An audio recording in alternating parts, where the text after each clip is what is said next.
آپ دیکھ رہے ہیں اردو ٹی وی 92 چینل۔ صحرائے عرب میں ایک قافلہ اپنی منزل کی طرف رواں دواں تھا۔ اثنائے راہ یعنی راستے میں پانی ختم ہو گیا۔ قافلے والے شدت پیاس سے بے تاب ہو گئے اور موت ان کے سروں پر منڈلانے لگی کہ کرم ہو گیا۔ یعنی اچانک دونوں جہاں کے فریاد رس میٹھے میٹھے مصطفیٰ صلی اللہ تعالی علیہ وآلہ وسلم ان کی امداد کے لیے تشریف لے آئے۔ اہل قافلہ کی جان میں جان آ گئی۔ اللہ کے محبوب دانۂ غیوب منزہ عن العیوب عز و جل و صلی اللہ تعالی علیہ وآلہ وسلم نے فرمایا، وہ سامنے جو ٹیلا ہے اس کے پیچھے ایک اونٹ سوار سیاہ فام حبشی غلام سوار گزر رہا ہے۔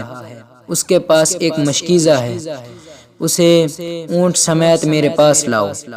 چنانچہ کچھ لوگ ٹیلے کے اس پار پہنچے تو دیکھا کہ واقعی ایک اونٹ سوار حبشی غلام جا رہا ہے۔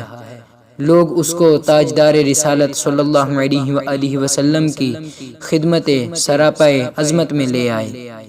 شہنشاہ خیر الانام صلی اللہ علیہ وآلہ وسلم نے اس سیاہ فام غلام سے مشکیزہ لے کر اپنا ہاتھ بابرکت دست بابرکت مشکیزے پر پھیرا اور مشکیزے کا منہ کھول دیا اور فرمایا، آؤ پیاسوں اپنی پیاس بجھاؤ۔ چنانچہ اہل قافلہ نے خوب سیر ہو کر پانی پیا اور اپنے برتن بھی بھر لیے۔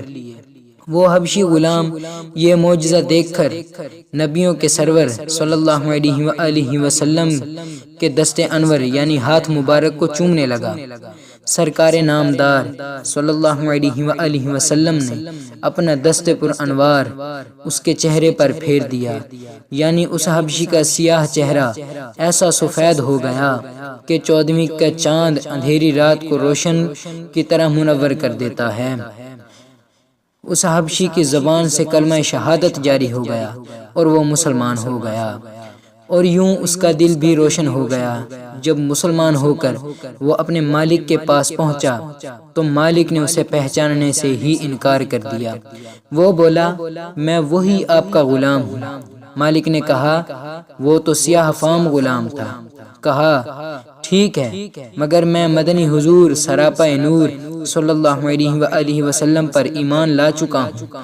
میں نے ایسے نور مجسم صلی اللہ علیہ وآلہ وسلم کی غلامی اختیار کر لی ہے کہ اس نے مجھے بدر منیر یعنی 14ویں کا روشن چاند بنا دیا، جس کی صحبت میں پہنچ کر سب رنگ اڑ جاتے ہیں۔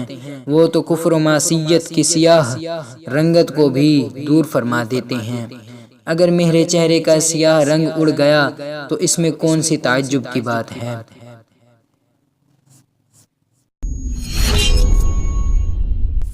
آپ دیکھ رہے ہیں اردو ٹی وی 92 چینل۔